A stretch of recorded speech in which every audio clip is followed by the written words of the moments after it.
Council make an appearance before the committee. It was followed by Senanga, and up next is SESHEKE Town Council making their submissions before the Committee on Local Government Accounts. Good afternoon.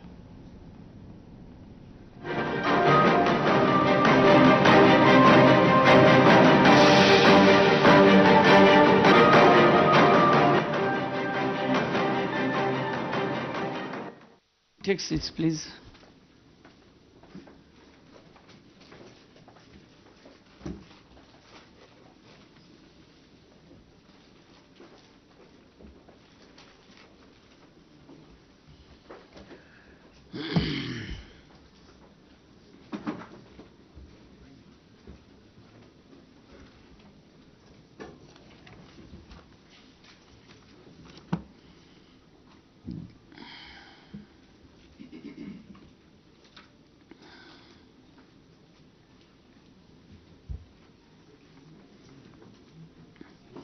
The Local Government Service Commission, we don't have women in this council.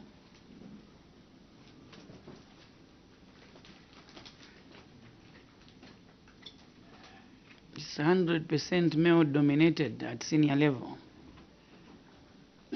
Chair will look at that, well noted. Yes, it's a concern. Our women make us soften up on some things. Please, Chair. Hence the need to balance. SESHEKE Town Council, good afternoon. Good afternoon, Chair. Allow me to welcome you on behalf of our permanent witnesses, our secretariat, the honorable members of the committee, and indeed on my own behalf to your committee on local government accounts, where you will be submitting your memorandum response on the review of CDF for the financial year ending 31st December 2023. Before our deliberations, I wish to assure you, CS and your team, that our interaction, rather your submission this afternoon, is protected in accordance with Cap 12 of the laws of Zambia that give immunity to the honorable members of parliament when they're in the house, as well as undertaking committee work. The same immunities are extended to you, CS, and your team. This means that what you'll be submitting this afternoon cannot be used against you in any courts of law in Zambia, and indeed outside the parliamentary precincts. This is to the extent that you do not willfully mislead the committee. Should you, however, deliberately mislead the committee, the same Cap 12 may be used against yourselves. The committee takes comfort in the fact that you may not opt to willfully mislead the committee. Therefore, we will ask you to interact with us freely. Honorable Mutelo would say, be calm. Indeed, be calm, because we are not in court. We'll be merely interacting based on what you'll be submitting to this committee. Where we are not clear, the honorable members of the committee will come in just to ask on points of clarifications. Having said that, CS, I wish to invite you to make introductions of yourself, and equally allow your counterpart, the Council Secretary for Mokushi, and your auxiliary support staff to introduce themselves as well. I now wish you to make introductions. Thank you so much, Honorable Chairperson. My name is Lukupo Emmanuel. I'm the Council Secretary for SESHEKE Town Council. I thank you, Chair. Thank you so much. Good afternoon, Chair. Oswald Mpofu is my name, Council Secretary Mukoshi. Thank you so much.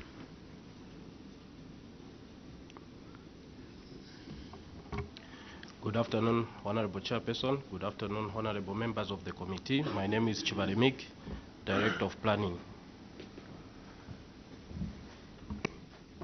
Good afternoon, Chair. My name is John Zumpana, Stores Officer, SESHEKE Town Council. Yes, to my left, please go ahead. Good afternoon, Chair. Good afternoon, honorables of the committee. My name is Sydney Katongo, and I'm the internal auditor at SESHEKE Town Council. Good afternoon, Chair. Good afternoon, members of the committee. My name is Ezra Piri, Director Engineering, SESHEKE Town Council. Good afternoon, Chair. Good afternoon, honorable members. My name is Chimunyambo Koma, Accountant, SESHEKE Town Council. Good afternoon, Chair. Good afternoon, honorable committee members. My name is Martin Vasrindunda, Director of Finance, SESHEKE Town Council. Come and take a seat after the honorable member here, and introduce yourself.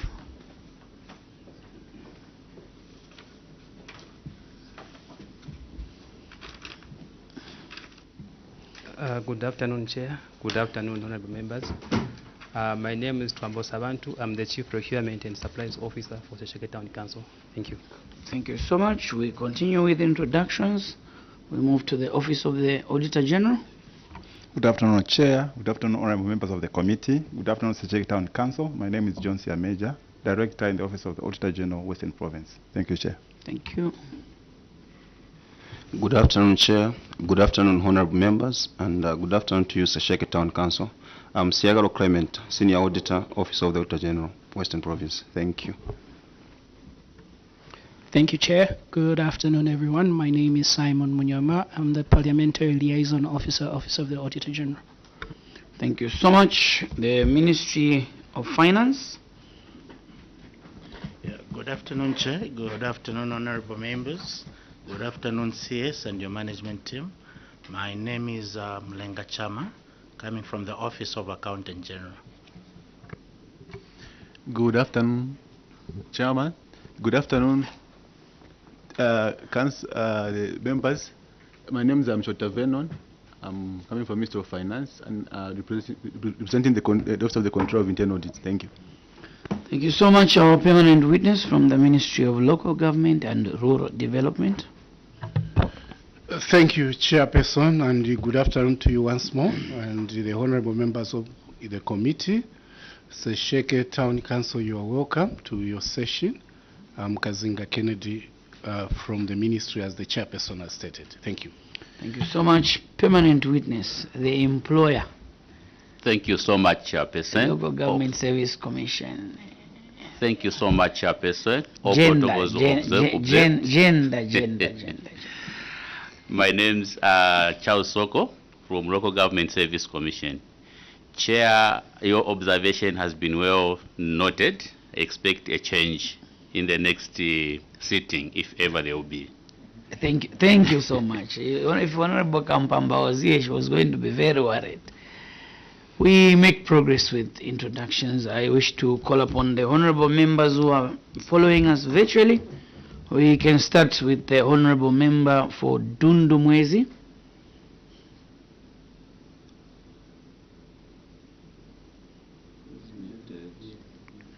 Honorable Singombe, your gadget is muted. Are you able to unmute it? Much obliged, Chair. Thank you so very much. And good afternoon to you and my colleagues, honorable members. Good afternoon, our Secretariat. Good afternoon, our permanent witnesses. SESHEKE Town Council, good afternoon. CS, good afternoon. It's good to hear that you are there. Thank you so much, Chair. I'm Dr. Singombe, representing the people of Dundumwezi here in Kalomo, Southern Province. Thank you. Are you a medical doctor, or a doctor, which doctor, or a doctor in what? Sir, I'm a doctor in community development. Thank you so much. Honorable Dr. Mwanza wanted clarification.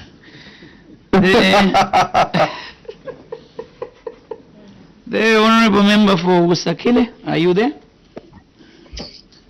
Good afternoon, Chair. Afternoon, honorable colleague. Afternoon, all our permanent witnesses, SESHEKE Town Council, good afternoon, and welcome to the Committee on Local Government Accounts. Kalova Pavuma is my name. I represent the good people of Sakere constituency, Kitwe in the Copper Belt. Thank you. Thank you so much. We move to the honorable people of Kaumbwe. Thank you, Chair.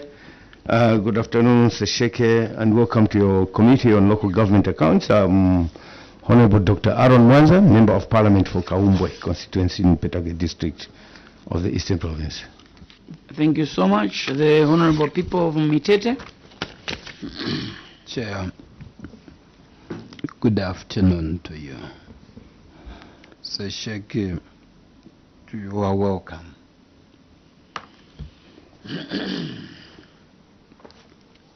Chair, the work is neat. You can easily follow. Thank you very much. I don't want to say the devil is in the detail. I want to say the angel is in the detail.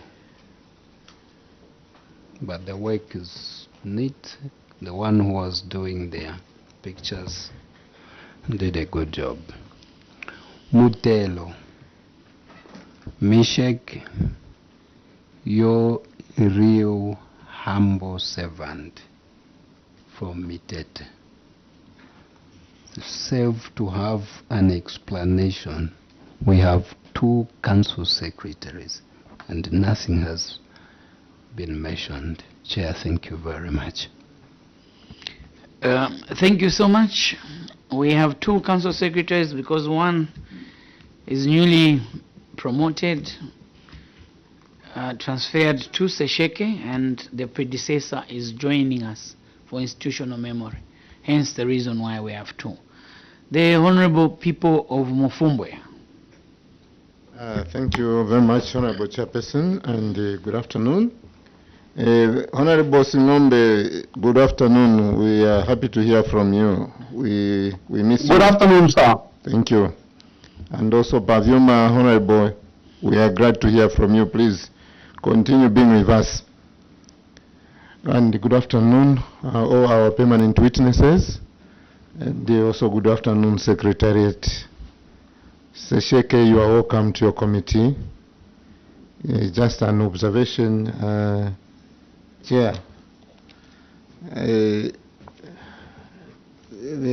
document is falling apart, just coming out like this. So next time I think we should do better than this. As you can see, all of them are coming out. I know SESHEKE, you have always done very well. We hope to do better as well. You are welcome to your committee. My name is Elliot Kamondo. I'm a Member of Parliament from Fumbwe in Northwestern Province. Thank you. Thank you so much. So, on the other hand, someone says this is a good document,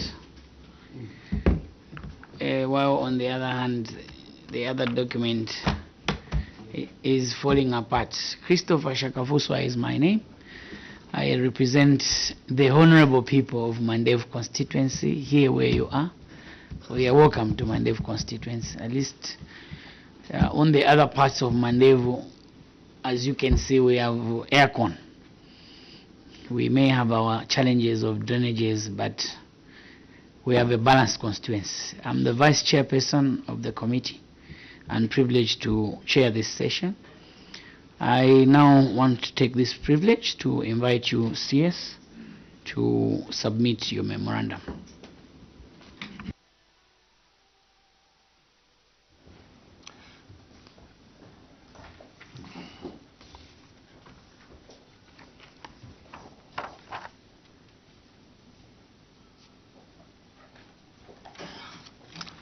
Thank you very much once again, Honorable Chairperson.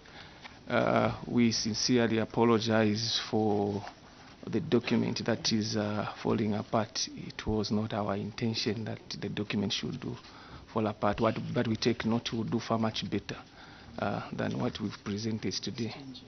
If the chair so allow, we can simply get one of the ones that our officers have and be able to change with the Honorable Member of Parliament if the Chair will allow us. I thank you, Chair.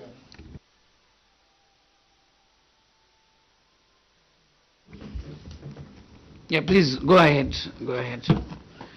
You can give to Secretariat.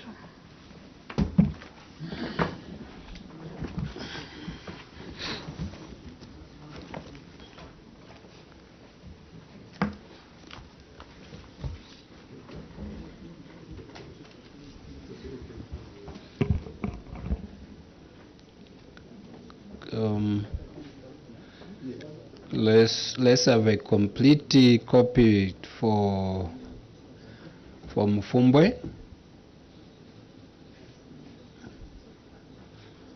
The submitted document is okay.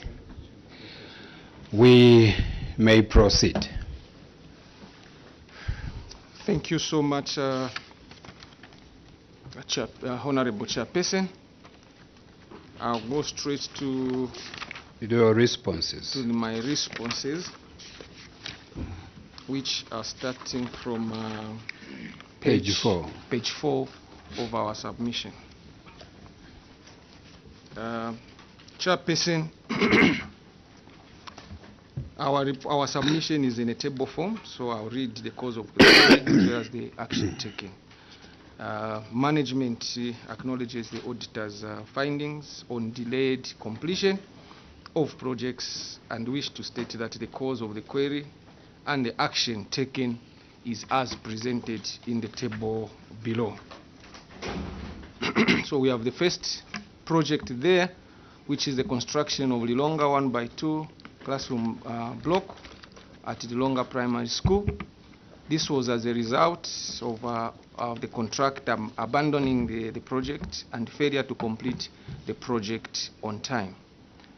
Chair, efforts were made to engage the contractor by warning and cautioning them to remobilize to the site and complete the project. But despite the engagement, the contractors' efforts proved futile. Hence, the contract was terminated.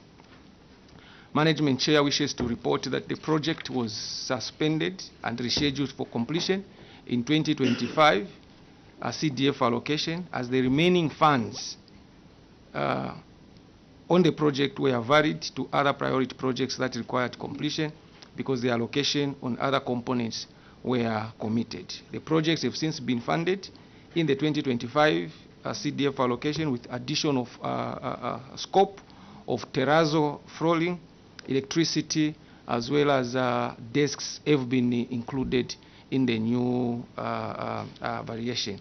So the evidence, Chair, is as attached on appendix number 1. The second one is construction of rural health posts and 2 VIP latrines at Chivula. Management acknowledges the auditor's findings and wishes to state that the delay in completion of the project is as a result of slow pace of executing the project and failure to complete the project on time by the contractor. Again, management wishes to report that efforts were made to engage the contractor to expedite the completion of the project by writing the warning letters, cautioning them, but all these efforts also proved futile, and we had no option, Chair, but to terminate the contract.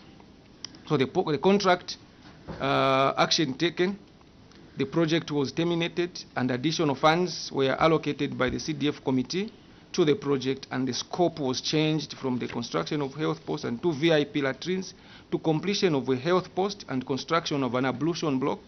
This was done in line with the presidential directive, Chair, that all public facilities should be equipped with water and electricity. The project tender was unsuccessful as the process outcome recorded non-response on the bidders. The project was re-advertised and the outcome again, Chair, recorded a second non-response. The evidence is as attached on appendix number 2. The other project is construction of a 1x3 at Neanda Primary School. Management acknowledges the auditor's findings and wishes to state that the delay in completion of the project is as a result of the slow pace of executing the contract by the contractor. Management also wishes to report that efforts were again made to the contractor to expedite the works in terms of the completion. Warning letters were written and the contractor was charged for delay in form of liquidated damages. Management chair wishes to report that the project is complete and evidence is attached on appendix number 3. The other project, chair, is the construction of two ablution blocks at Kalobolelwa Secondary School. Management acknowledges the auditor's findings and wishes to state that the delay in completion of the project is as a result of the contractor abandoning the site and failure to complete the project on time. Management wishes to report that efforts were again made to re-engage the contractor to remobilize and get to site. Also warning letters, they were also cautioned, but efforts proved futile, hence the contract was terminated. Action taken, Chair, additional funding was allocated by the CDF committee and the project was re-advertised with additional scope of the terrazzo as well as putting up the electricity. The evidence is on appendix number 4. Construction of rocket stoves at Kalobolelwa Secondary School. Management wishes to acknowledge the auditor's findings and wishes to state that the delay in completion of the project was as a result of the slow pace of executing the works and failure to complete the project on time. Management also engaged the contractor to expedite the completion of the projects, but the efforts also proved to be futile. Hence, the contract was terminated, and the remaining works, Chair, were scheduled to be completed under force account, which is the use of labor-based. Materials, Chair, were successfully procured and delivered to site, and works have been completed at 100% through labor-based, and the evidence is as indicated on appendix number 5. The other project, Chair, is construction of 1x3 at Mandila Primary School. Management acknowledges the auditor's findings and wishes to state that the delay in completion of the project is as a result of the slow pace of executing the project and failure to complete the project on time by the contractor. Management wishes to report that efforts were made to engage the contractor to expedite the completion of the project. Warning letters, they were also cautioned. Everything proved futile. Action taken, additional funds were allocated by the CDF committee to the project with additional scope of terrazzo, flooring, electricity, as well as the provision of desks. The project tender was unsuccessful, Chairperson, as the process outcome recorded a non-response. The project was re-advertised and is at award stage. The evidence, Chair, is as appended on appendix 6. The other one is construction of rural health post at Insonso. Management acknowledges the auditor's findings and wishes to state that the delay in completion of the project is as a result of the slow pace of executing the works and failure to complete the project on time by the contractor. Letters were written to the contractor to compel them to complete the project, considering the advanced stage at which the project had reached. Action taken, Chair. Management wishes to report that efforts that were made to engage the contractor to complete the project proved futile and the contract has since expired. Chair, even this one we intend to go and do labor-based. The other contract, Chair, is the siting, drilling and equipping of 5 manual boreholes with India Mark II hand pumps and civil works in Imusho Ward. That is Savelo, Linangu, Kanyangu, Masie, and Mbao villages. Management acknowledges the auditor's findings and wishes to state that the delay in completion of the project was as a result of the contractor's failure to rectify 2 defective boreholes out of the 5 that were drilled. Warning letters, Chair, were written to the contractor to remobilize to the site to complete the project, considering the advanced stage at which the contract had reached, and all the materials required for the completion were already on site. These include India Mark II borehole pumps, sand, as well as the coarse aggregate.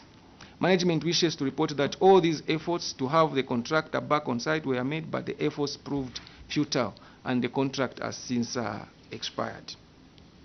On all the issues that we've raised on delayed completion, Chair, our remedial measure is that we will continue building capacity among our local contractors whilst conducting strict supervision and monitoring of projects in order to ensure that the projects within are completed within the project's time frames.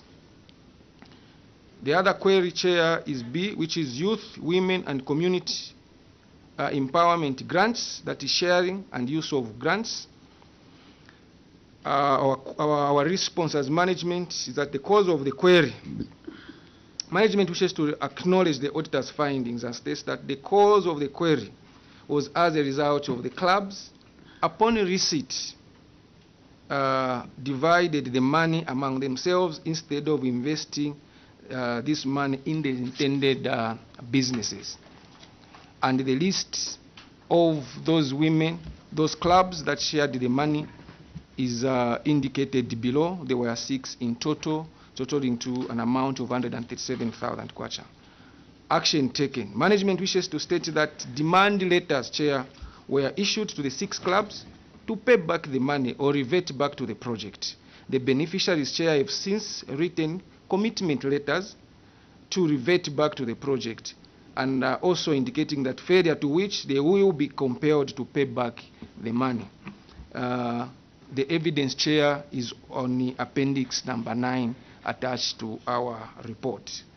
Remedial measure, management will continue to conduct capacity building, trainings, and also blacklist beneficiaries that keep defaulting. The next query, Chairperson, is on the performance of loans, that is failure to collect monthly repayments and penalties.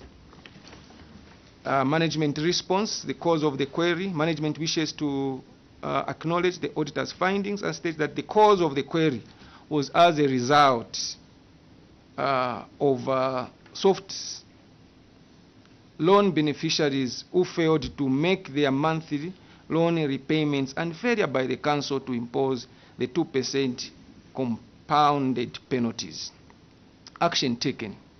Management wishes to state that a stakeholders engagement meeting with the beneficiaries was held. Warning letters were given to loan beneficiaries to pay back according to the terms and conditions signed when obtaining the loan, including the 2% compounded penalty imposed on the defaulters. Chair, out of that intervention, management has since made recoveries amounting to 483,000 kwacha, 761 kwacha, 13 way. Evidence is on appendix number 10. Remedial measure, management will ensure continued stakeholder engagement, capacity building, as well as financial literacy training of approved beneficiaries at all stages. The other query, Chair, is the diversion of funds from approved business plans, that is on the soft loans. Cause of the query, management acknowledges the auditor's findings and wishes to state that the cause of the query was as a result of one club that diverted the approved funds to a different project. Though, Chair, what is quoted in the report, there are 2 which we've brought here. So one is Musiang Meat Suppliers and General Dealers. The name of the project was meat processing. They diverted to dealing in scrap metal. The other one was Mwangi Musi Enterprises. Their project was on poultry, and the type of business was selling of eggs. They are still doing the same project. Management wishes to report that the beneficiaries, that is as action taken, beneficiary was engaged and incited the outbreak of anthrax in the animals. As a result, he could not venture into the approved project and instead invested in scrap metal as a way of keeping the money. The beneficiary has since committed to reverting back to the initial project. So the evidence, Chair, is attached on Appendix 11. Remedial measure: management will enhance monitoring and capacity building for all the approved beneficiaries. We go to the cross-cutting issues, Chair. Appendix number 1, which is budget, funding and expenditure. Management response on the cause of the query. Management, Chair, wishes to report that the cause of the query was as a result of funds retained at source, which was amounting to 115,000 kwacha 681.01 for the CDF vehicle insurance from the total allocation of 28,313,902 as shown in the table below. Action taken: management has since reconciled the figures, and management, as a remedial measure, will continue to comply with the ministerial directives. The appendix is only Appendix 12, which is the ministerial circular that guided the disbursement and the retaining of the 115 at source. The other one is on Appendix 1.1, which is the money retained. Appendix 1.1 has been withdrawn by the Office of the Auditor General. You can go to Appendix 2. Much obliged, Chair. Appendix 2 is the total unspent funds. Before you go ahead, Auditor General moved an addendum on this one. We can change the funding received from 26 million to 27,473,155 kwacha. It then brings the total funds available to 47,337,623 kwacha. The balance as at 31st December 2023 now changes from 25 million to 26 million 86,790 kwacha. And the total unspent in percentage terms moves from 54% to 55%. With those changes, you can go ahead. Thank you, Chairperson. So management wishes to acknowledge the auditor's findings and that the cause of the query was as a result of the funds totaling to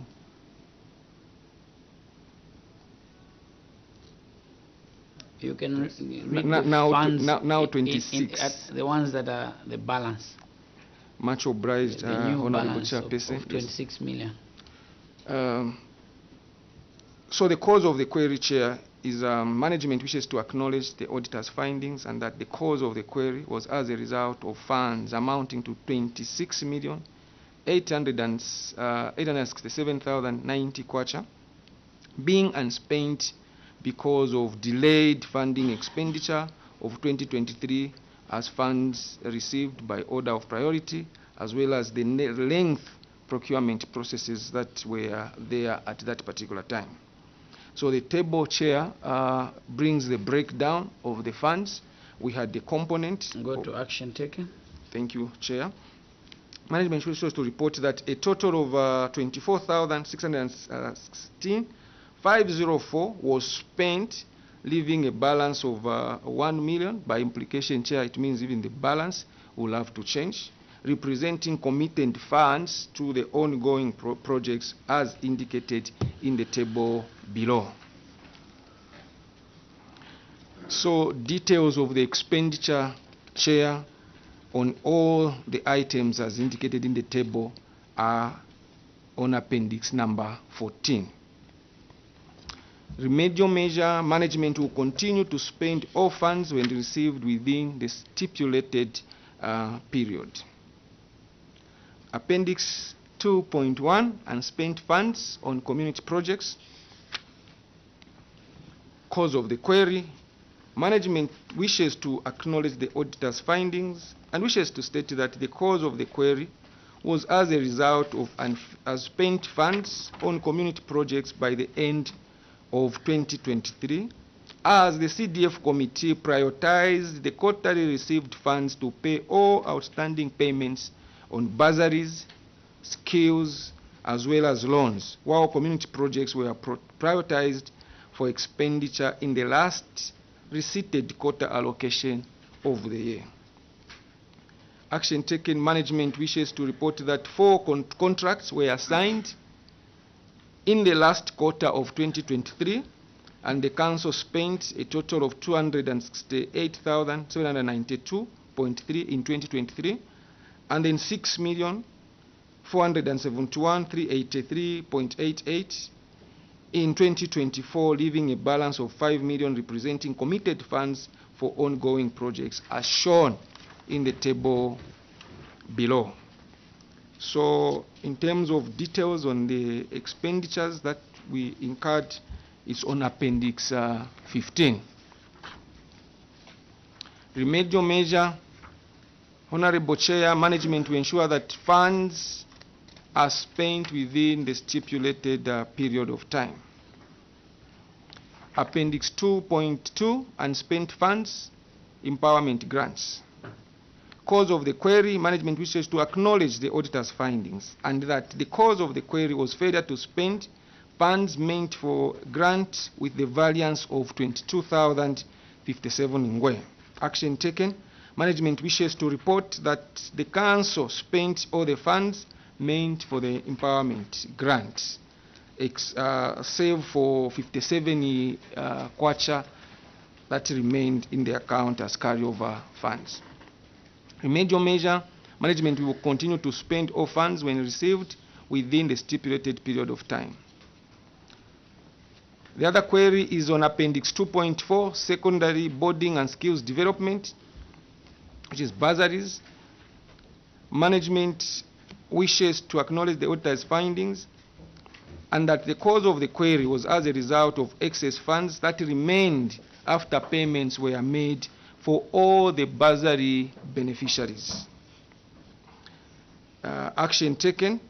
Management wishes to report, Chair, that the funds were varied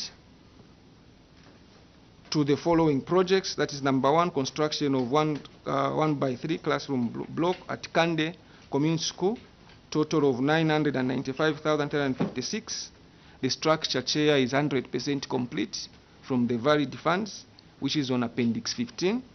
Then also construction of Liamango Health Post, which was 1 million, except that again these funds were varied from Liamango again to the completion of additional scope of Kaliki and Mandila 1x3 classroom block, whose contracts, Chair, were terminated. The evidence, Chair, is on Appendix 17. Remedial measure. Management will continue to spend all funds when received within the stipulated period of time. The other query, Chair, is Appendix 2.5, which is unspent funds on administrative costs. The cause of the query. Management wishes to acknowledge the auditor's findings that the cause of the query was failure to spend the funds made for administration costs during the period under review. Action taken. Management wishes to report that the council has since spent all the funds made for administrative component for the year 2023 as presented in the table below. Management, Chair, will continue as a remedial measure to ensure that all funds are spent accordingly within the stipulated period of time. The other query is on Appendix 3 on 2022 community projects. Cause of the query. Management acknowledges the auditor's findings and wish to state that the cause of the query was a result of 18 projects under the 2022 CDF allocations that were still work in progress, while 4 borehole drilling projects had not yet been successfully procured. Action taken, management wishes to report that out of the 30 carry-forward projects, 17 were completed and 11 were terminated due to failure by the contractors to complete the projects on time. And 1 of the projects terminated, and the 4 successfully procured boreholes are works in progress, while 8 terminated projects are at various procurement stages. So the table below, Chair, that follows indicates the projects that have been cited. I seek your indulgence whether I should go through one by one of all the 30 projects that have been cited. Continue. You may just You continue. can make progress. Thank you, without Chair. referring to them.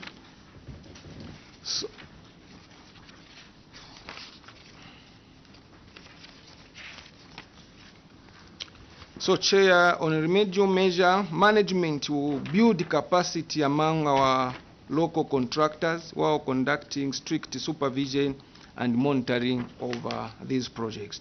So the evidence to the responses that we've given above, Chair, are as appended on Appendix number 19. Appendix 4, 2023 community projects.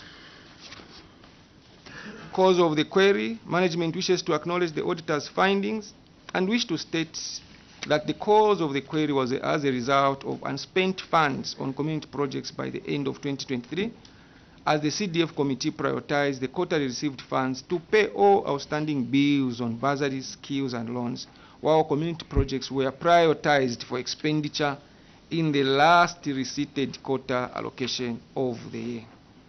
So, in terms of action, is as presented in the table below, and the evidence is on Appendix 15. Remedial measure, management to ensure that all projects are completed, Chair, within the same financial year. Appendix 5 is analysis of performance, that is youth, women, and community grants. Cause of the query, management wishes to acknowledge the auditor's findings that and that the cause of the query was failure to perform 100% expenditure on funds meant for empowerment grants for 2022 and 2023 allocation during the period under review. Management Chair wishes to report that the Council spent all the funds and performed 100% on funds meant for empowerment grants for 2022 as well as 2023 respectively. Again, save for only 57 kwacha that remained on that particular budget. Refer to Appendix 20 as well as Appendix 14, which is a detailed analysis on the expenditure. Remedial measure, Chair, management will continue to spend all funds when received within that particular financial year. Appendix 8 is on the performance analysis on soft loans. Cause of the query, management wishes to acknowledge the auditor's findings and that the cause of the query was failure to perform 100% expenditure on funds meant for empowerment loans for 2022 and 2023 allocations during the period under review. Action taken, management wishes to report that the Council spent all the funds and performed 100%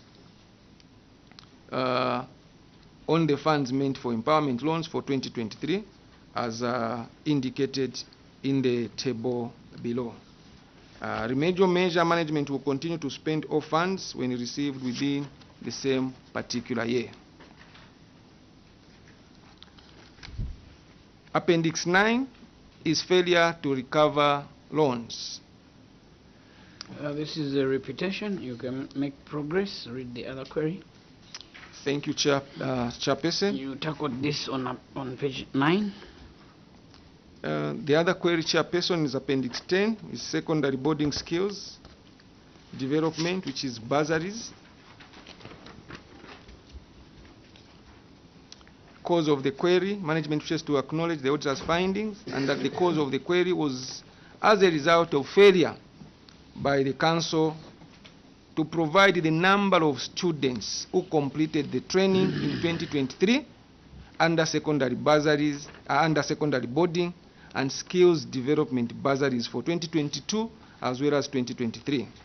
Management Chair wishes to report that the number of learners who graduated for secondary boarding and skills development bursaries is as shown in the table below. The evidence, Chair, is on Appendix 21 of this report. Chair, management will ensure that records are reconciled within the specified period of time as our remedial measure. The last query, Chair, is on the performance of desks. The cause of the query, Chair, is a failure by management to procure the desks, where we still have a deficit of about 5,897.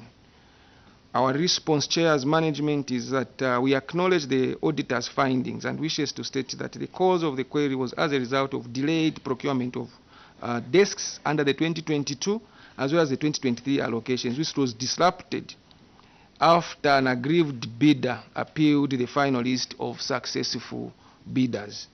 Management wishes to state that the contractors for the supply of desks have since been procured and at various stages. The evidence is on Appendix 15, where there is a detailed report regarding the desks. Remedial measures, Chair, management to ensure that all the desks that were budgeted for are procured on time. I wish to submit, Chair. Thank you so much. Thank you so much, CS. How long have you been in SESHEKE?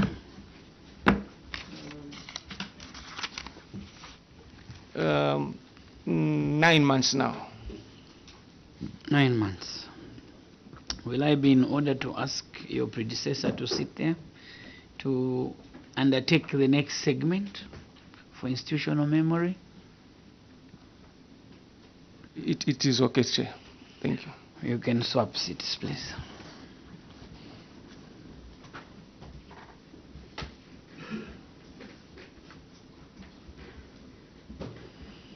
Honorable members, I will take points of clarifications, if any.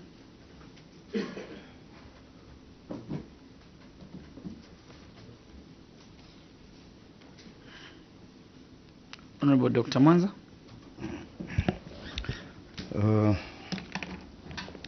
We go to page 1. Page 1? Yes.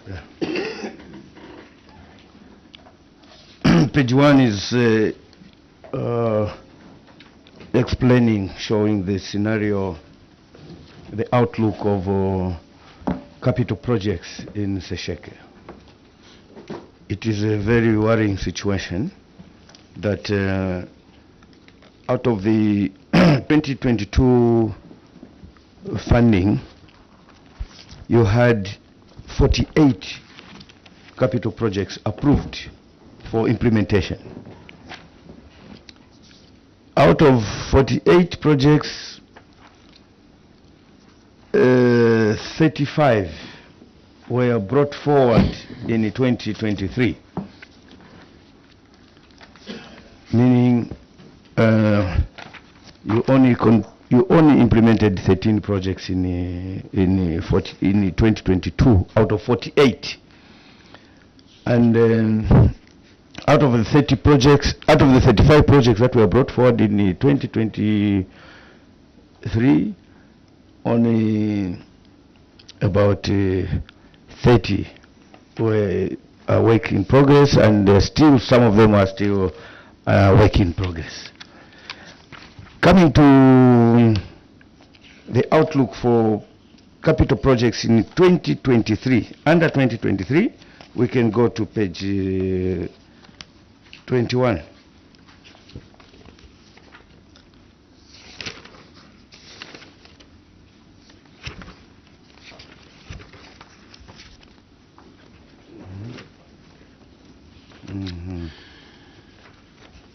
Okay. I think the summary table is on page 19. Page 19, which is showing that the total approved projects for under 2023 were 9. And the whole 2023, till the time that till the time of audit, none of the project was implemented. I've checked the table, it's actually on page 21. It's on page 21, which is Appendix 4. It's written Appendix 4, 2023 community projects. Under 2023 funding,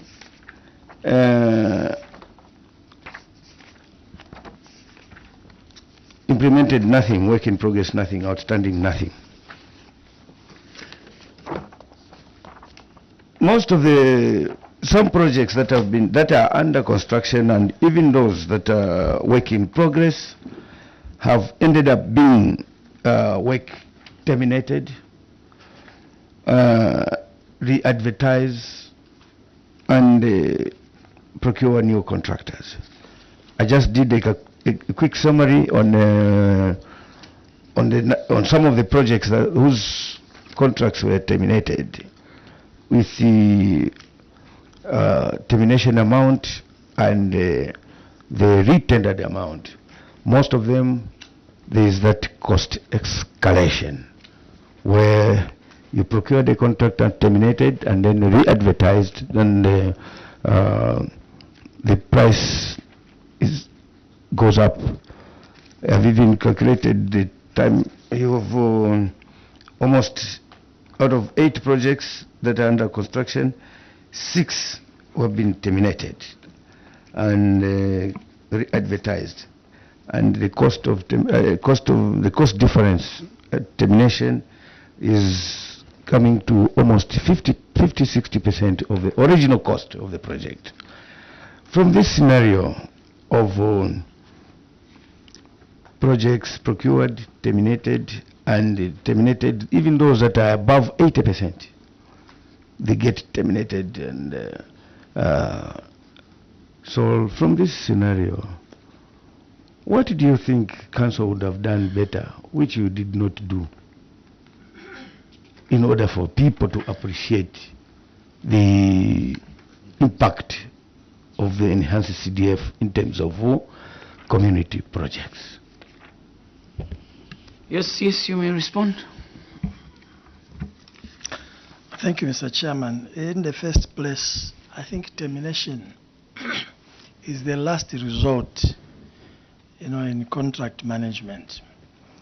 Chair, when you look at the appendices, you see the efforts that were, put in place to try and ensure that these projects are actualized. And you still see that despite the efforts that were put in place, Chair, these contractors seemingly failed to complete these projects. When you look at most of the projects, Chair, that were terminated, I take it that SESHEKE is one of the vastest, constituencies in this country, where you cover about 190 kilometers on a straight direction in deep sand to project sites. That is Sonso. And when you go to Imusho, the scenario is almost the same. We experienced, Chair, that when contracts are signed, the contractor moves on site, the transportation cost ended up affecting these projects. The question is, what is it that we could have done better? Chair, with this experience, I think at the time of doing the BOQs, I think we needed to have probably considered this issue. You may wish to know, Chair, that these areas, vast and far as they may be, the only mode of transport that is used are those military trucks, 6x4. And you'd find maybe in the district you only have 1 or 2. And then they, monopolize. The transportation cost is outside what one ordinarily would have budgeted. So what we could have done better was to, I think, factor the transportation cost. Except again, Chair, the problem that we encounter. These projects have got standard amounts. If you're talking of 1x5, 1x3 classroom block, there is a standard amount that is fixed. And so I think that is what we're following.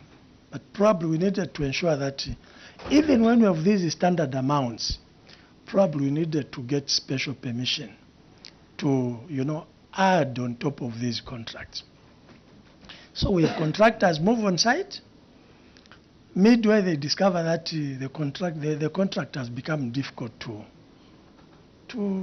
implement. Regardless of the number of times you persuade them, they don't move on. Eventually, you terminate. And once a contract is terminated, Chair, it becomes non-attractive. You can advertise the number of times, you still not get a contract. So I think to answer the question straight, Chair, I think even as we talk about standardization of amounts for projects, we really need to consider the terrain and distances of some of these projects. Probably that way we'll be able to win.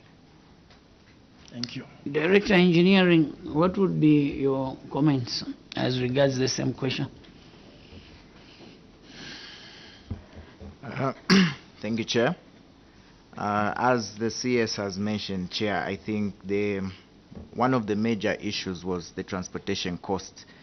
And even at the time of costing these BOQs, I believe there's always due diligence done in the district where we go in the field and then we engage the truckers who are able to transport these materials. But of course for SESHEKE, we have instances where a contractor is going to sign or get into an agreement with a transporter.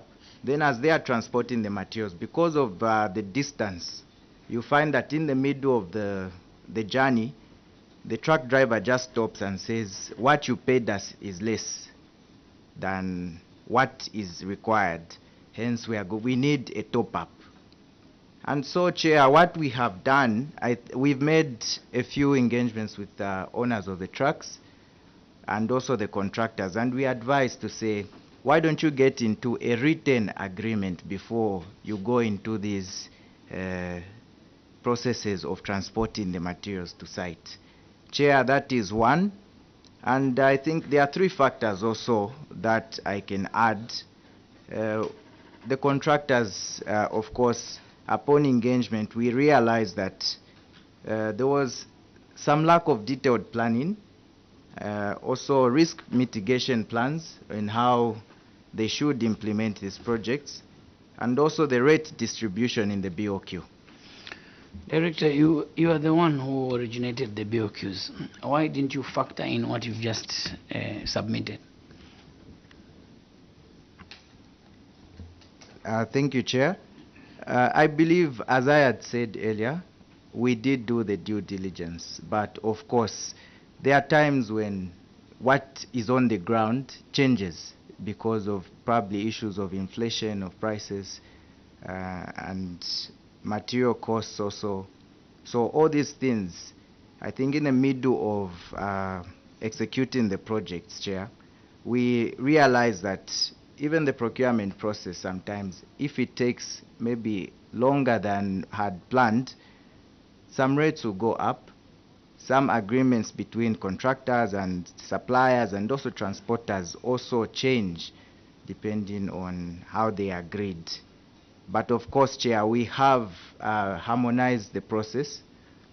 We are now, even at the evaluation stage, we are also looking at the rates distribution so that we engage the contractor. How are you able to deal with this particular scope of works using the funds that you have allocated on this particular scope? Honorable Dr. Mwanza, then Honorable Mtia. In your verbal presentation, CS, you said that the cost for these projects are standardized. Would you substantiate that the cost of all these capital projects are standardized? If it is a construction of a 1x3 classroom, this is the price that CDF takes. Because what I hear the engineer is talking about BOQ and trying to come up with a price estimate. Where in your statement that the prices for these projects are standardized needs to be substantiated anyway with evidence. If we go to page 21, there's I just take an example of a project, the construction of a health post and 2 VIP toilets at Chivula in Imusho. This project was terminated at 83% completion. When the contract had reached almost completion, the only remaining works was painting. This is what your presentation indicates on project serial number 5, and this project is 187 kilometers from the civic center, Chivula. Contractor did his work up to about 83%, and you terminate. He only remained with painting. Is this is this decision rational? Just painting, which is not actually even adding any structural integrity to the building. It's just a decoration, and you terminate. So you go through the advertisement process. It will take 1 month, 1 or 2, 3 months under the EGP. 3-4 months later, when another contractor just is awarded a job just to go and paint, which a job the contractor who would have done all the key elements of the project, he could have done it. Or even you close the contract and the council within your works department, you go and paint. But the question is, such a project which is 187 kilometers from council, from civic center, contractor was willing to occupy site and he reached 83%. You terminated the contract and you have now to start advertising just to look for a contractor for painting. Is this kind of decision rational or not? Thank you. Yes. Thank you, Mr. Chairman. Before Director comes in, I think the Chivula project chair was a clinic, and attached to the clinic, I think there were 2 VIP toilets as one contract. I was still in SESHEKE chair when we were fighting and persuading this particular contractor. Everything under the sun chair was done to try and drag him back to the site. But unfortunately, I think this guy, sorry to use that terminology, this contractor chair, I think he literally failed to get back on site. So, and yes, I take the apology of the word guy. Thank you, Chair. But we will do it formally, that you withdraw and replace it. There's a word you've used already. Contractor. Yes. Yeah. Accepted. So, Chair, we are always in a hurry to ensure these projects are done. And when you have a contractor who seemingly is not moving at the pace you are moving. It is worrying. This particular contractor, Chair, we engaged several times. Sometimes at my level as council secretary, I would sit him down, but we're not moving. So it was evident that, Chair, there was nothing the council was going to do to take him back on site. Yes, 187 kilometers to the contract site. And this contractor has just done the building, the clinic. He can't do the toilets, and he doesn't want to move back on site. The only reasonable action to have been taken, Chair, was to terminate. And then when you look at the recommendation, I think there are other scopes that were added and additional funding. Maybe Director will be able to cement it. Thank you, Chair. Before Director comes in, Honorable Mtelo, you had an additional question on the same? Chair, I thought the Director will finish, but when you are given a chance. On same page 21, when you look at Nakatindi 1x2 classroom block, it's within 20 kilometers. So what would also be a problem? If 187 can go up to 83%, then a 1x2 within 20 kilometers, it is at 40%. Lusu, 55 kilometers, it's at 24%. Even 24% Director of Works, it's also challenges with transport. As you are settling down, this issue of advertise, engage, terminate, re-advertise is costing us on time. Number 8, contract terminated at Gable level and it is silent. So what? You terminate and you are silent. We appreciate the challenges. We do. But we have to move. I need to get to know, as now they will be explaining, because it is 100 plus. The challenges are transportation, 24 kilometers, 20 kilometers. Director Engineering. Maybe, Chair, before Director comes in, I think my memory is still very fresh about these projects. Even with my closed eyes, I'm able to visualize. Yes, yes.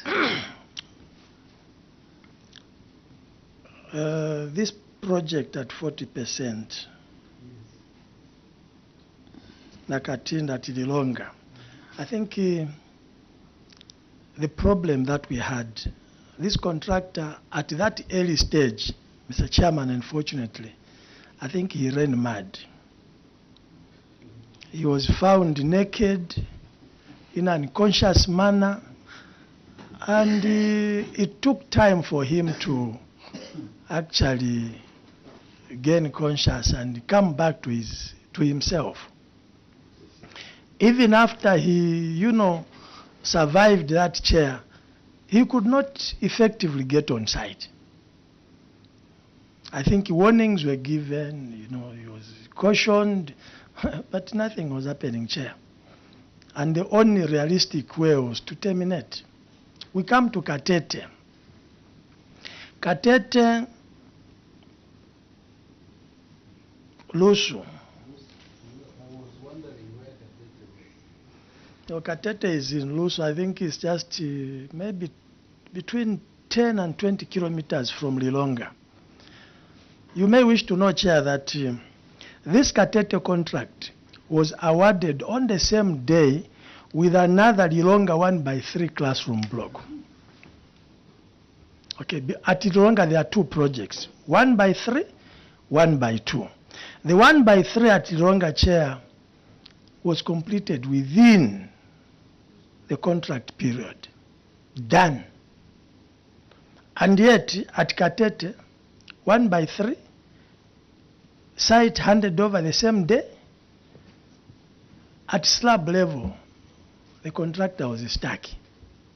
And even when you go on slab level, I remember going there one time with the director, the workmanship was bad. The guy puts the comfort wire. The guy. Oh, I'm sorry. Yes. Apologies. Yes. Apologies, withdrawn. Mr. Chairman, I've withdrawn. I replace the word. The contractor. The You guy know, is it is these expunged. contractors, Chair, who irritate you, and you get to a point where you fail to select the words to use. This particular contractor, Chair, at slab level, the workmanship was bad. The type of materials he was using was not good.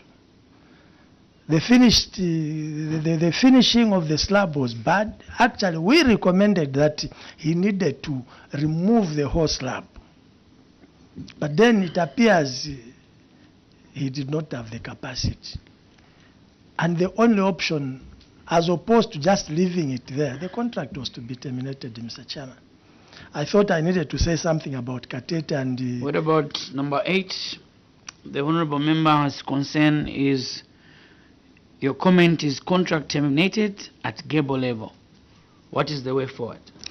I still remember this project also, Chair, because apparently I am someone who does not believe in reports. I believe in sightseeing, hands-on. Mandela, the contractor, I think, gave us problems. We are not sure what his problems were. When he got to Gable level, he stopped moving. What is the way forward, CS? The way forward, Chair, I think this contract was also terminated, if my memory serves me well, and additional funds have been secured. I'm sure it has been re-advertised. Okay, you're now assuming. Yes. Current CS or Director Engineering, do you have information on this? On the way forward? Yes, Honorable Chair. After the contract was terminated, the works were rescoped, and then we ran the adverts. Mandela, we didn't. Maybe let me ask Director. I think these are some of the projects. There were about 3 projects that gave us problems in terms of. I apologize, Chair. I mix the names of we hear you. I think our interest is, what is the way forward? You terminated the contract. What is the current status? Director Engineering. And also comment on the standardization of community projects as you come in. That was left hanging, Director Engineering. Thank you, Chair. On Mandela, I wish to take you back to page 6, where we had earlier referred that this contract, after termination, it was retendered and we had unsuccessful bidders. But of course, after re-advertising it the second time, it's now at contract award stage. We have secured the contractor, Chair.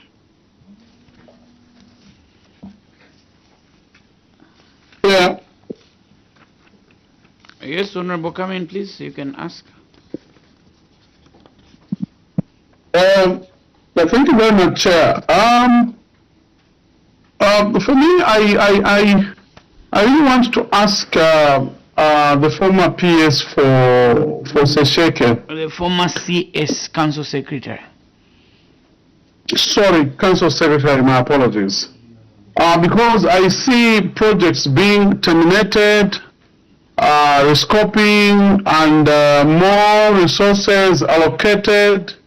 And again, Chair, you will note that, for example, just the very first project, it has been pushed over to 2025 and not 2024. Now, for me, maybe the question is, what advice would the former CS give to the current CS? Is it to immediately terminate contracts for those contractors who do not deliver on time? Because I see more resources being reallocated where you persuade the contractor for a very long time and you end up now losing time, you end up now rescoping, you end up now looking for more resources. So what is the best way in handling these contracts in a constituency or a district like SESHEKE, so that we avoid looking for more resources at the expense of a person or a contractor who does not deliver on time? Thank you. Thank you so much, Honorable Singombe. Yes, yes, you may respond. Thank you, Chair. In the first place, you know, termination is the last resort, because the moment you go that route, you know that that project will not be attractive. You will have to actually add more resources to ensure that it is executed fully. Chair, this is the reason why you see that we are reluctant to terminate. Because the moment you think of termination, you should also be thinking of looking for additional resources over the project. Now, the best thing to do, Chair, I think we've come up with a database of these contractors. We want to have contractors who, when given a contract, we know they will be able to give us the value for money within the contract period. So, all these whose contracts have been terminated, we have effectively blacklisted them. We do not want to have anything to do with them. Going forward, I think we'll be able to be sure and comfortable within our souls that once a contract is given to the contractor who is on our database, then we'll be able to execute within the first allocation and within the contract period. Thank you, Chair.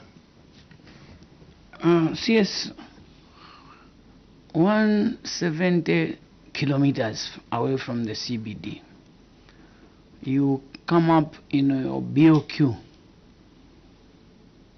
with the rate of transport that is less than the actual rate prevailing in the market,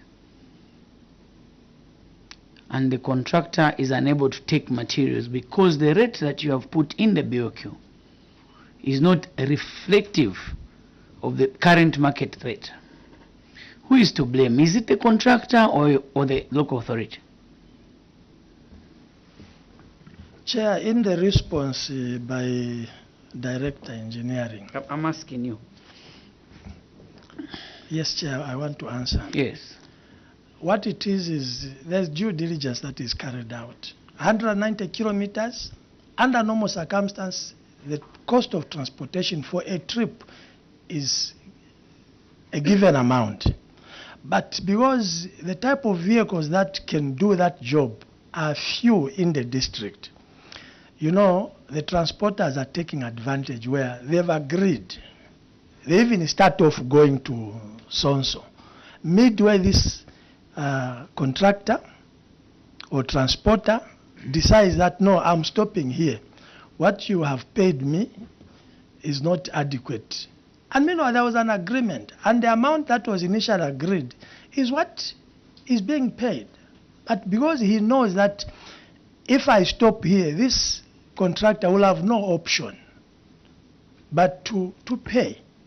So really, I think we are not to blame, because due diligence is done, And even when the transporter is starting off, he knows where he's going, and he knows the cost of fuel and the profit he's going to make out of this trip. But he decides to stop. Your director of engineering submitted earlier that due diligence was indeed done, but the rates that were put in the BOQ were not market reflective. Hence now, they've started putting those rates that are prevailing. What would be the reconciliation between the two statements? Chair, the reconciliation is that we're talking about 2023 projects. Then it was market reflective. Now it is not. But you're talking about a project that is running from when the transport cost was reflective to now. So at the time of signing the contract, which period figures were decided and contracts signed, the cost transportation, the transportation cost was reflective. Price fluctuations are normal in any contract management. Director Engineering, in the event that you find that indeed prices of goods have moved, what is the best way to manage the contract? Is it to terminate and blacklist a contractor, or to cause I don't want to answer. Kindly submit to the committee so that we know what is supposed to be done. Thank you, Chair. In an event where the contract or the project is being frustrated due to inflation, the contractor is mandated by the contract to submit any possible circumstances that may occur so that we can take action and probably do an analysis of the prevailing market prices and then do a variation on that contract. Of course, that is the response that we can give, but that was not done. And Did you advise the contractors who were having challenges because of inflation? Indeed, Chair, the contractors were advised. Unfortunately, most of these contractors, the time that they were coming to us to tell us the true picture of why they were failing, it was way beyond the contract period and action would have already been taken. But of course, going forward, Chair, I wish to assure you that we have mitigated all these issues. We have learned from our past, and we are now moving. We are now moving. The new projects, we have projects that are now being completed. Within 3 months, the project is complete. Of course, we've learned from our past, and going forward. Honorable Mtelo, I can see you are itching. Allow me just to find out the blacklisting of contractors. A project cost for 2023, he is a contractor at 83%. You decide to advise him according to your submission, he does not do what you do. The contract is terminated in 2024. Yourselves take back the same contract for refinancing to the CDFC because of the same reasons why the contract was not moving, and re-advertise the contract with added resources. Are you being fair to the contractors? Director Engineering.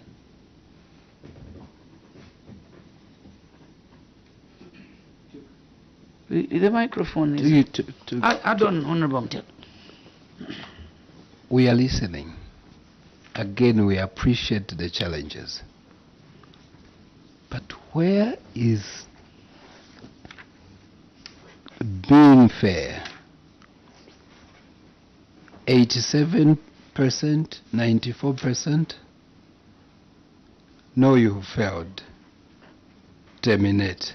You rescope. You add more money in our layman's language.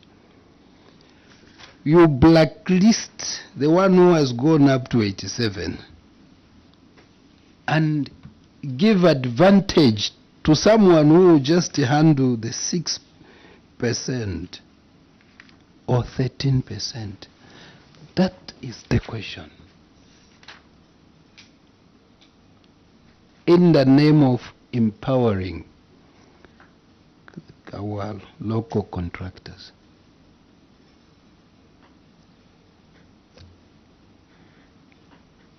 Yes, Director Engineer. But regardless of all these challenges are not only unique in SESHEKE. We have valleys. Projects are finishing. Whether it is too far, whether we have so many challenges, you and me, all we need is to see the projects being done what? Completed, finished. We will not, Chair, we will not hide in the problems. The problems will be there. But we have to find a solution to the problems. That's why we are there.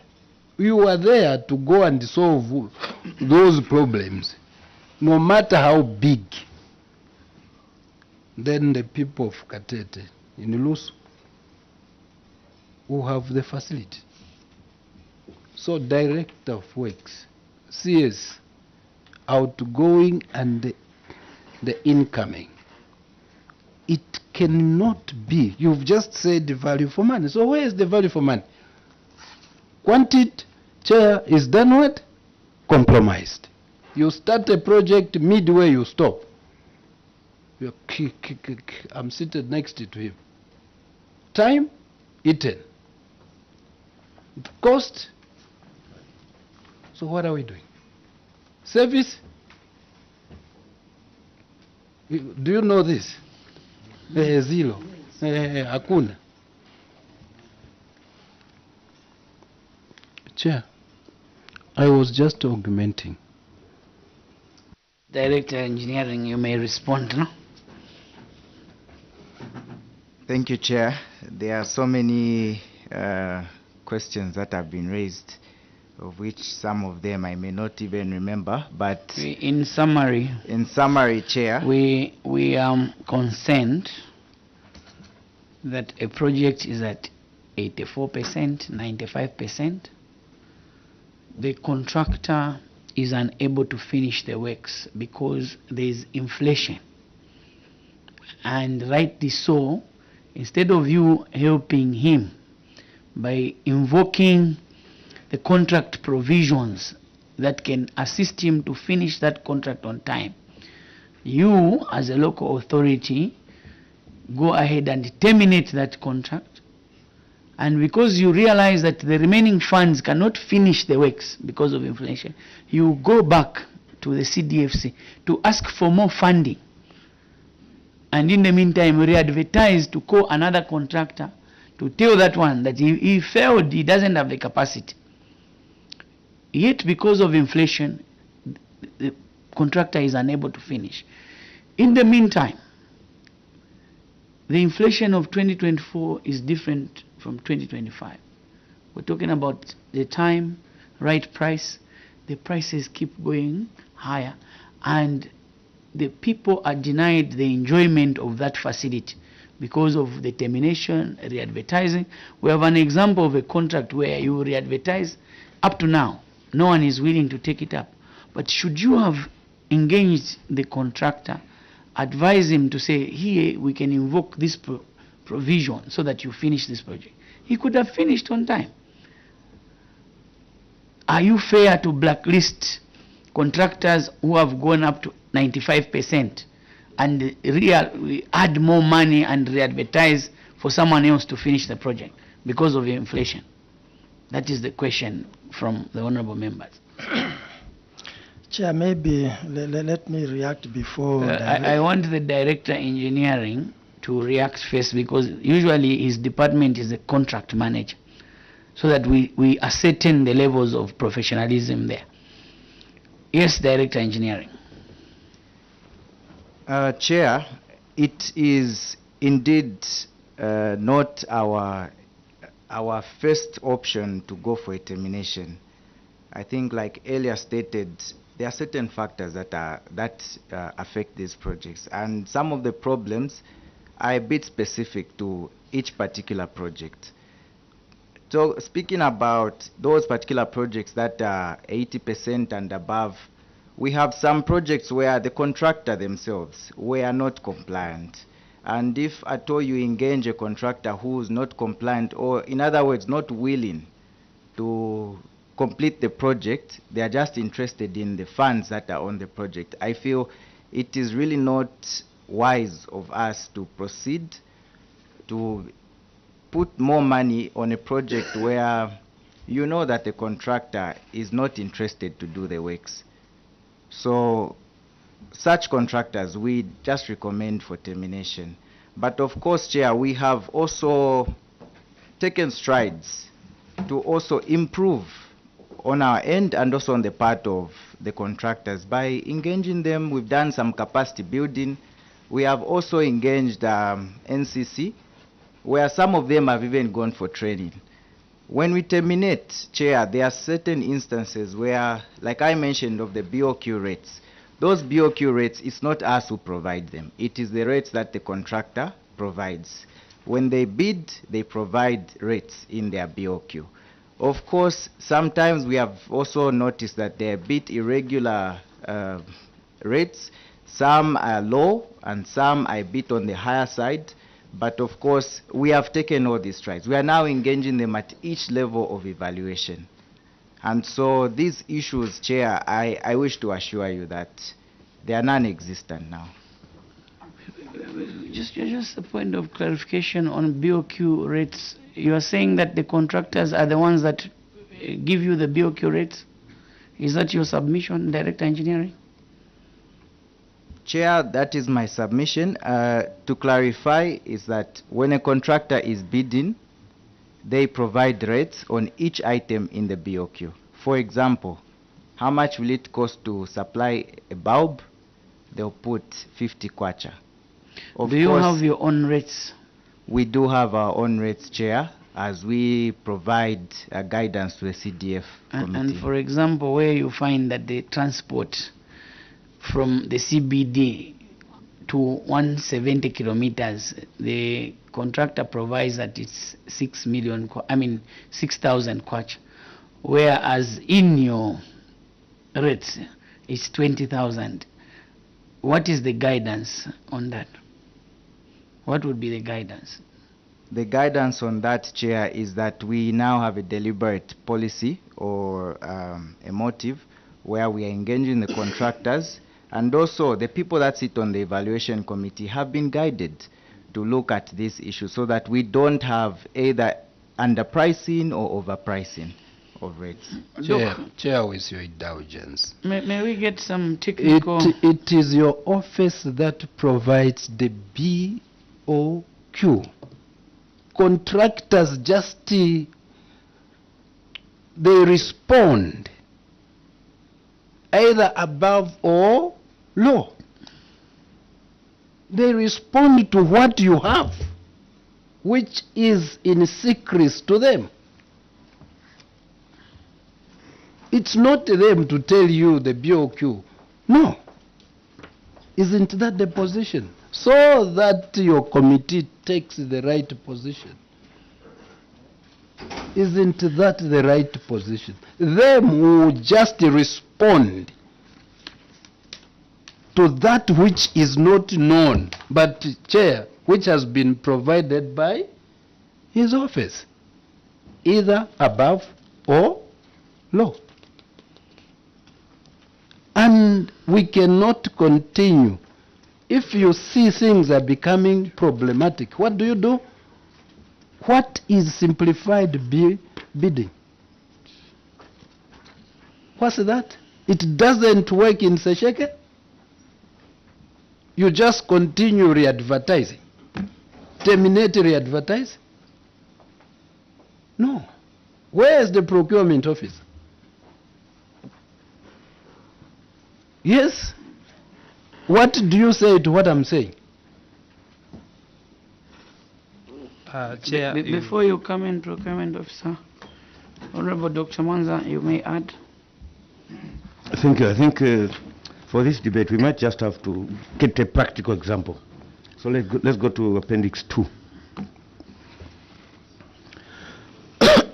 Appendix 2 is this particular project in question, that is 187 kilometers from the CBD, which is involving the construction of a rural health post and two double VIP toilets by Muluta Fialo contractors.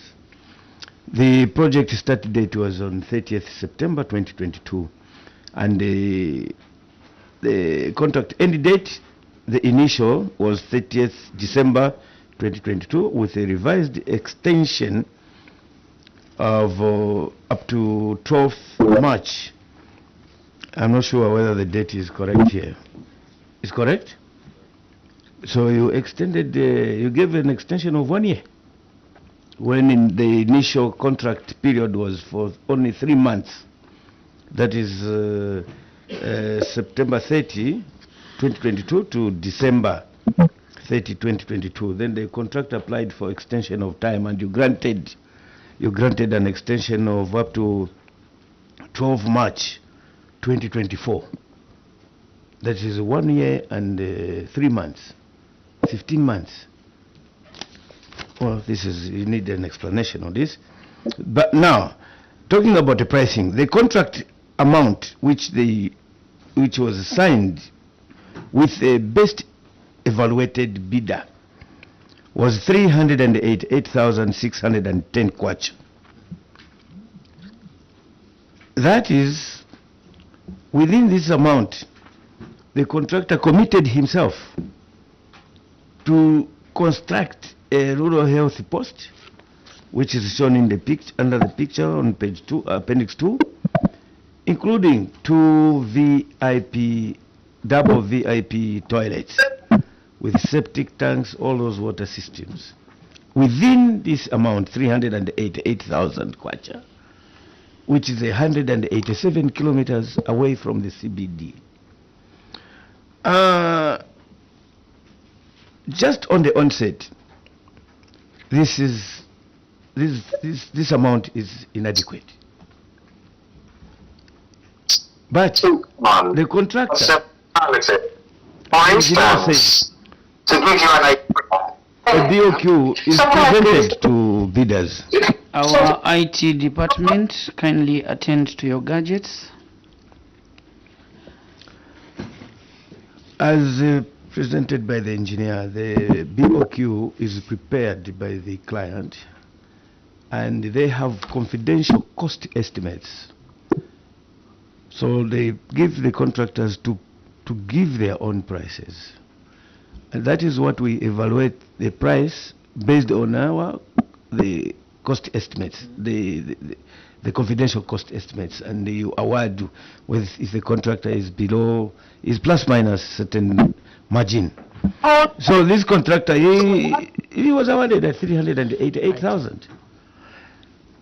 Now, you terminate when he has reached 84%.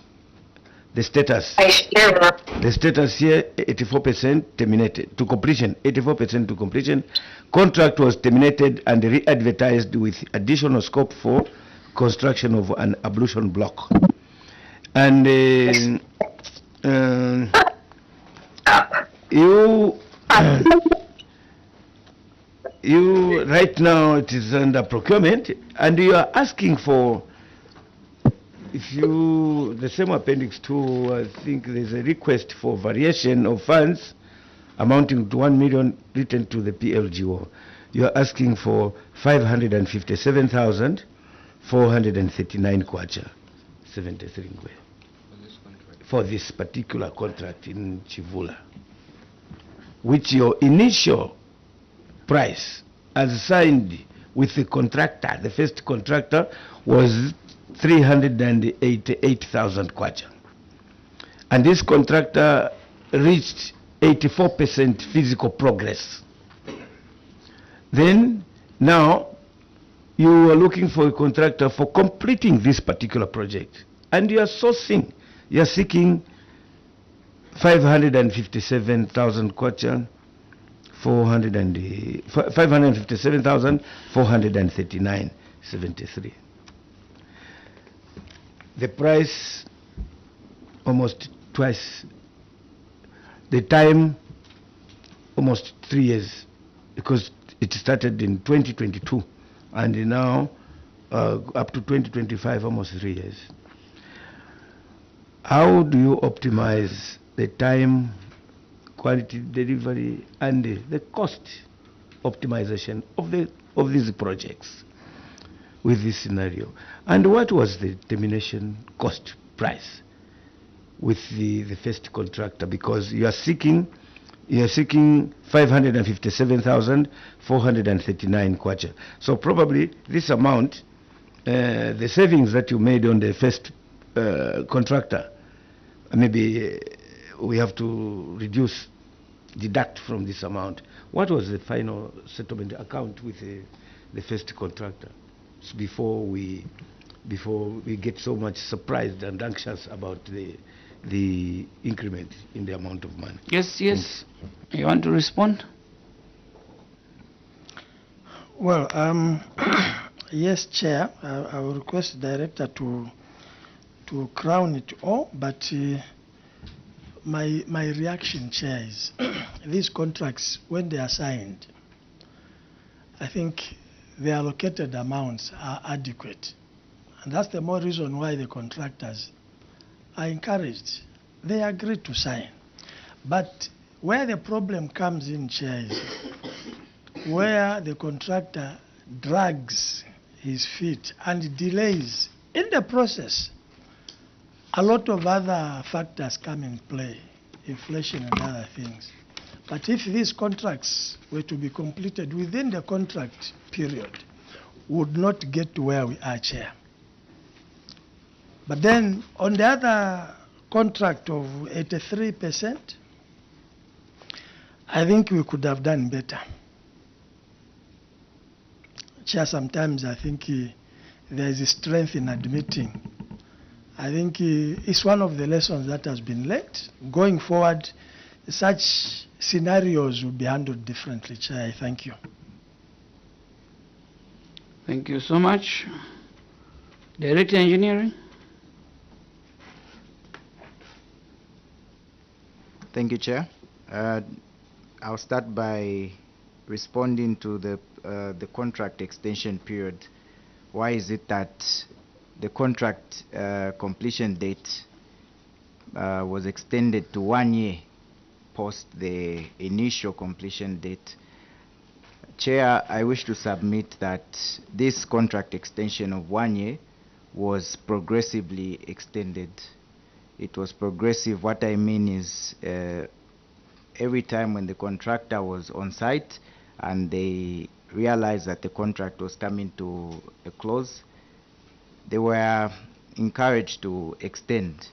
And so they would request for a month or 2 months or 3 months, and that extension would be granted, looking at the progress that was made. Doc, we are not making progress with the responses. So perhaps may you summarize with us? We are worried. We've taken a lot of time. For you, I think we may not move even to the other questions because there is a lot of delayed community projects in SESHEKE.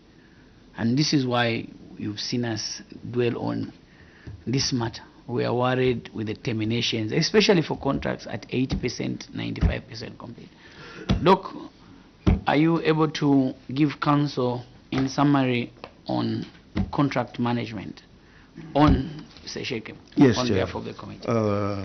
The first step, we need to be worried about the provision of services to the people. Having sensitized the community about the enhanced CDF, there's need for the community to enjoy the benefits of CDF, enhanced CDF, through community projects. You cannot deny people's services through delayed implementation of projects. The engineering department needs to be up to their game at the time of budget estimation. You come up with a BOQ. I've seen in many councils The BOQs, the drawings, the designs are standard. If you're doing a classroom block, a 1x3 classroom block in SESHEKE is the same design in Kaumbwe, in Mandevu, everywhere. But the engineers need to look at the site, the ground where this building is going to sit.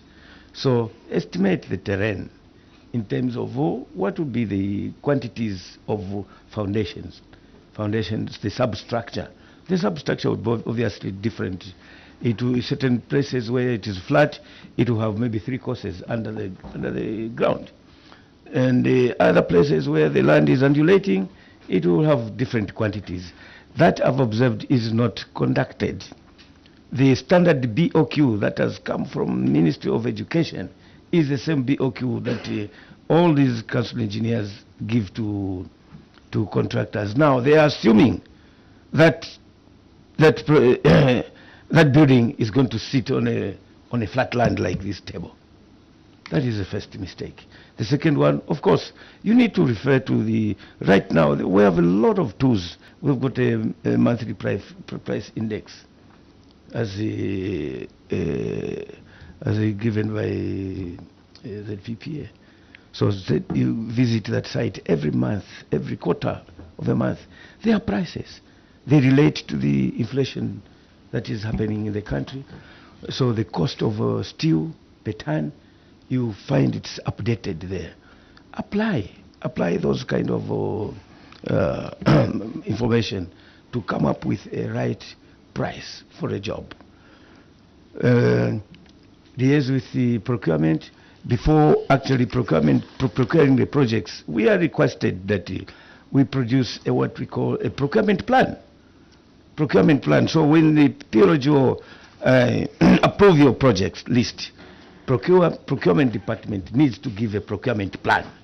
So you would know from the engineering department to say, my project for a construction of 1x2 classroom block or rural health post, it will be posted on the EGP such a date and award will be on such a date. So your cost estimates should match with procurement timelines. If, as we are now in May, so if your project is supposed to start in June, you are supposed to award in June. So your price estimate will look at June, and the construction period is supposed to be maybe 3 months. So what is the financial outlook, economic outlook for that June? And that will be the price that you put as your confidential cost estimate. It is, we want to have capacity building in our local contractors. There is need also to constantly engage. When a contractor has been awarded a job, constantly engage, give the technical support, give the technical advice. At every stage that a contractor is executing the project, you must be on site, talk to each other. I'm pouring concrete, I'm now doing the superstructure.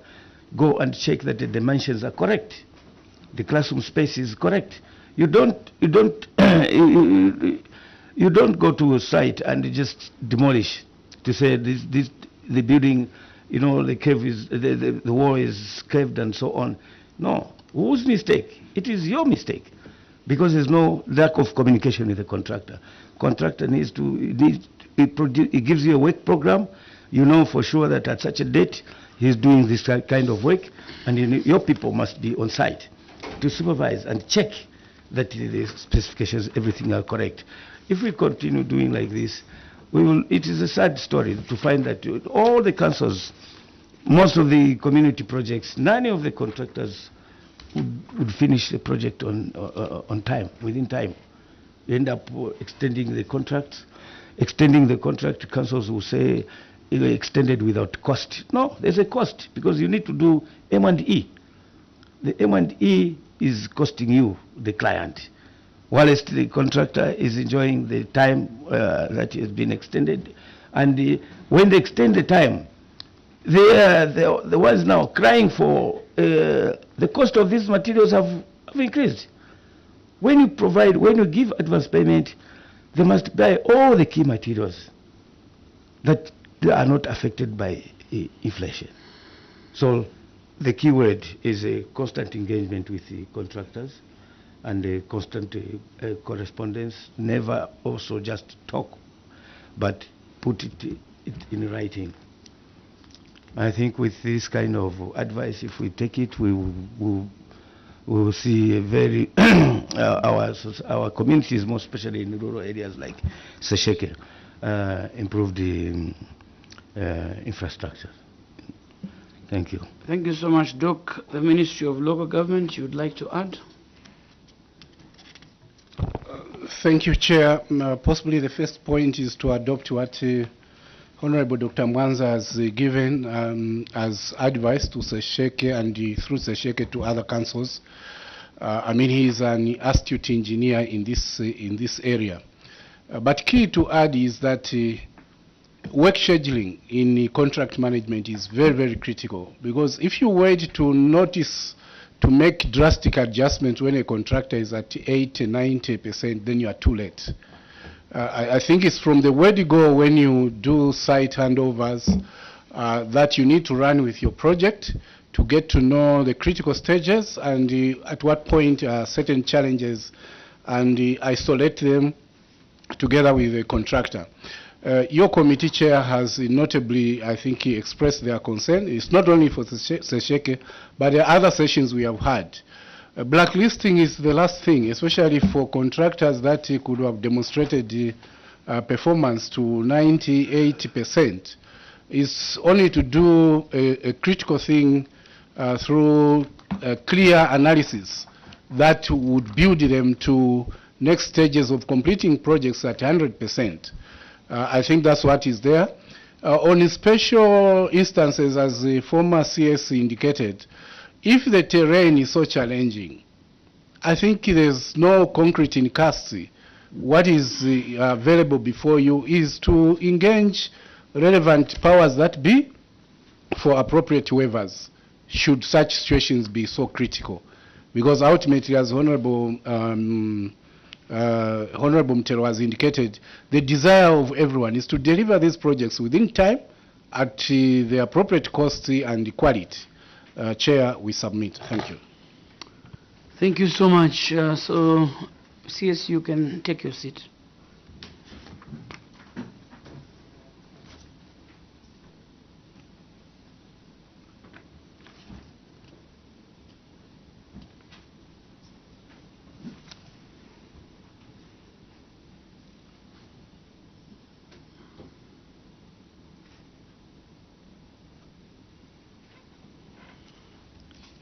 SESHEKE would have loved to engage more with yourselves, but due to the time limitation factor, we are unable to proceed. However, I take the submissions by Honorable Dr. Mwanza, Mr. Kazinga from the Ministry of Local Government as my own.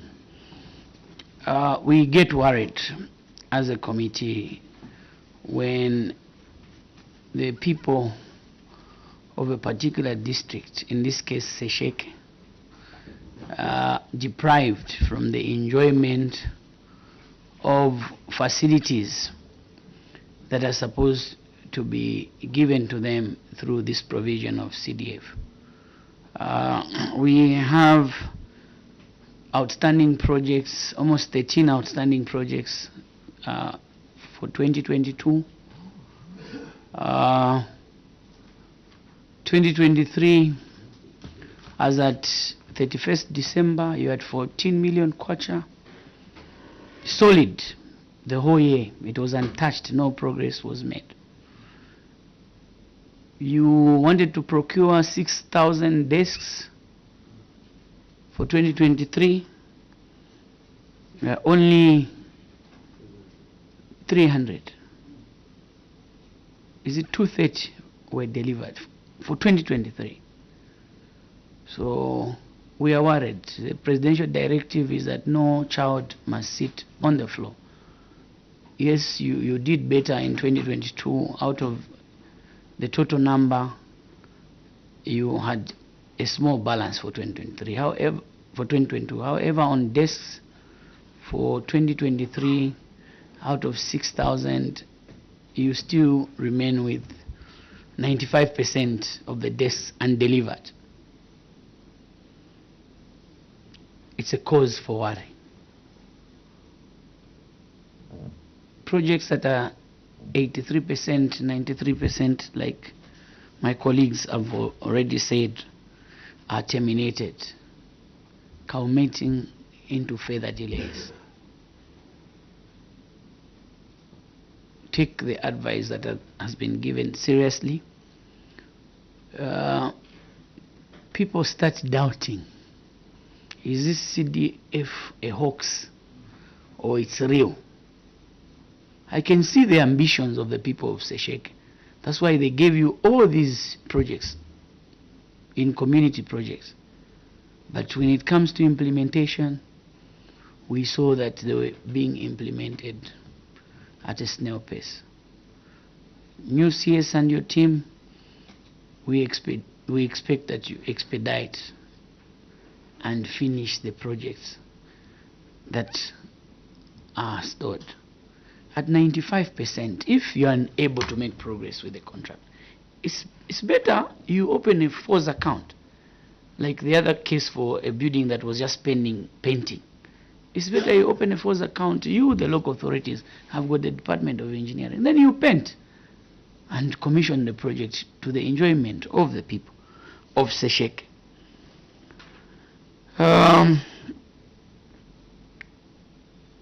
Enhance financial accountability, strengthen documentation and transparency in the loan recoveries, grant disbursement and expenditure tracking. The other takeaway home for SESHEKE is boost community engagement, increase awareness campaigns to improve participation in bursaries and empowerment initiatives, strengthen oversight, implement real-time project monitoring systems to promptly address bottlenecks and avoid contract terminations. I think this has been alluded to by the DOC and other committee members.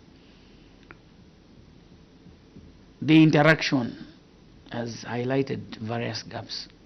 Yes, we are human beings, we are prone to error, but what is important is, even as you appear before such a committee, your committee actually, you are lucky that we have members such as the doctor here, engineering department. Get his number. Where you are not sure you have limitations. Doc, I have this situation, how do I go about it? Ask. In local government fraternity, we have senior engineers in the Ministry of Local Government. Do not wait before you go to Chadimbana to get advice. Pick a phone, Mr. Kazinga, find out from the engineering department. We have such a challenge. How do we go about this thing? If not, I know we have those platforms where local government practitioners meet at Lagaz. I used to chair Zalasa, where the platforms are encouraged to share best practices. We encourage that as you meet at such forums, talk about these things. The engineering institution, EIZ, we have senior engineers. We would like to see the country transform and not have balances from 2023. Out of 14 million, you still have 5.9. CS, unacceptable. Can we improve? We want the people's livelihood to change. This is what is called service delivery. For us as a committee, we take interest in our activities. Local government, if we get it right, the whole country will change. Your immunity is now uncapped. We hope that you take time to reflect on what has been discussed here and get the best practices. Go and learn. Let us continue engage. I think I've highlighted a number of platforms where council officers do meet. They are not just for socializing. Let us get the best practices and learn from one another so that we develop our country, we develop our district, SESHEKE. CS, when immunity is withdrawn, it therefore follows that what you submit is not protected. Just in case you talk about the DC, he can charge you. If I were you, I would just say thank you so much and leave. The meeting is officially over. Thank you so much.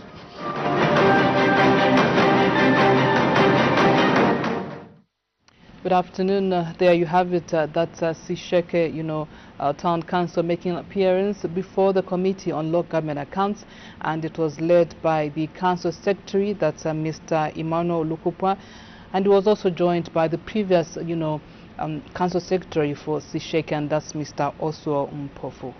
And so we're standing by for our last witness for the day, and that's Shangombo Town Council. They will be making an appearance anytime soon, and as soon as they are ready, we'll be cutting to the committee live here on Parliament Television. Good afternoon.